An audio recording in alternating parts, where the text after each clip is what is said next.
ప్రభు యొక్క ఘనమైన నామాన్ని బట్టి ప్రతి ఒక్కరికి వందనాలు చెల్లిస్తూ ఉన్నాను.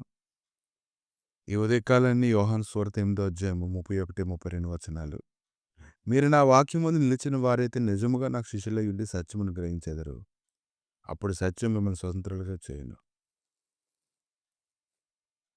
కనుక ఎప్పుడైతే దేవుని లేఖనంలో ఉండేటువంటి విడుదల కలిగినటువంటి సన్నిధిని ఎరుగుతామో, అప్పుడు ఖచ్చితంగా మనం విడుదల పొందుకోవడం అనేది మనం చూస్తాము. 18 సంవత్సరాల నుంచి నడుము వంగిపోయినటువంటి స్త్రీ జీవితంలో ప్రభు అయితే నువ్వు అబ్రహాము కుమార్తెవని చెప్పి ఆమెని నిలవబెట్టినప్పుడు ఆమె నిటారుగా నిలవబడి దేవుని మహిమపరచడం ప్రారంభించింది. దేవుని మాటలో ఉండేటువంటి గొప్ప బలముని మనం ఎప్పుడైతే ఎరగకుండా ఉంటామో అంతవరకు దుష్టుడు పనిచేస్తూనే ఉంటాడు. ఎప్పుడైతే మనం ఎరుగుతామో అప్పుడు మనం చాలా బలవంతులుగా మారిపోతూ ఉంటాం. దేవుని ఆత్మ ఎక్కడైతే ఉంటుందో అక్కడ ఎంతో స్వేచ్ఛ ఉంటుంది. కనుక 18 సంవత్సరాల నుంచి నడుము వంగిపోయినటువంటి స్త్రీ గొప్ప స్వేచ్ఛని ఆమె పొందుకుంది. కనుక ప్రభువు సమస్తాన్ని చూస్తున్నాడు. ప్రతి ఒక్కరిని భయం నుంచి, దిగులు నుంచి, వ్యాధుల్లో నుంచి విడిపించాలని ఆయన కోరుకుంటూ ఉన్నారు. కనుక ఈరోజు దుష్టుడైతే అనేక రకాలుగా మనుషుల జీవితాల్లో పనిచేస్తూ ఉంటాడు. ప్రతిరోజు ఆటంకము కలిగించాలని వాడు ప్రణాళికతో పరిగెడుతూ ఉంటాడు. ప్రభు అయితే తాను ఏర్పాటు చేసుకున్నటువంటి ప్రజల జీవితంలో చాలా స్వేచ్ఛగా ఉండాలని ఆయన కోరుకుంటూ ఉంటాడు. స్వేచ్ఛగా ప్రార్థించాలని, స్వేచ్ఛగా స్తుతించాలని, స్వేచ్ఛగా ఆయన గురించి ప్రకటించాలని, దేవునికి రాజ్యం మన మధ్యలో నివాసం చేసేలాగా వారు పనిచేయాలని ఆయన కోరుకుంటూ ఉంటారు.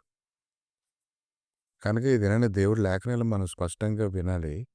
దేవుడి లేఖనాలు విని మనకు నచ్చినట్టుగా జీవించి మన దుష్టత్వాన్ని మనం కప్పిపుచ్చుకునే విధంగా ఉండకూడదు. గలతీయులకు రాసిన పత్రిక 5వ అధ్యాయం 1వ వచనం.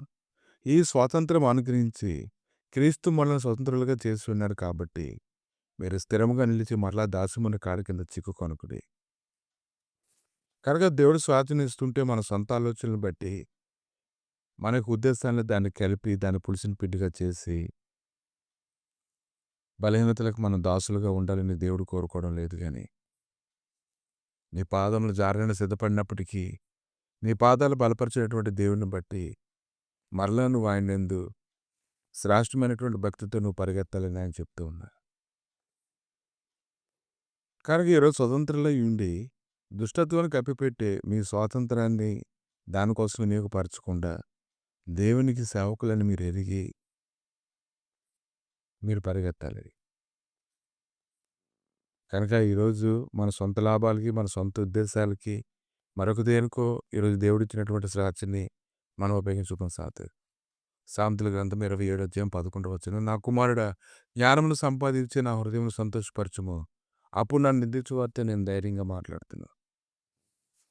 కనుక నువ్వు ఆయన గురించి స్పష్టంగా తెలుసుకో, స్పష్టంగా ఎరుగు, వాక్యంలో ఉండేటువంటి లోతును నువ్వు తెలుసుకో. ఆయన మాట్లాడుతున్నప్పుడు నీళ్ళు తిరుగుబాటు స్వభావం రాకుండా చూసుకో. ఆయన మాట్లాడుతున్న కొద్దీ ఆయనతో సమాధాన పడడానికి నువ్వు సిద్ధపడు. అప్పుడు ఖచ్చితంగా దేవుడి మార్గాల్లో నువ్వు ఆశీర్వాదకరంగా ఉంటావు.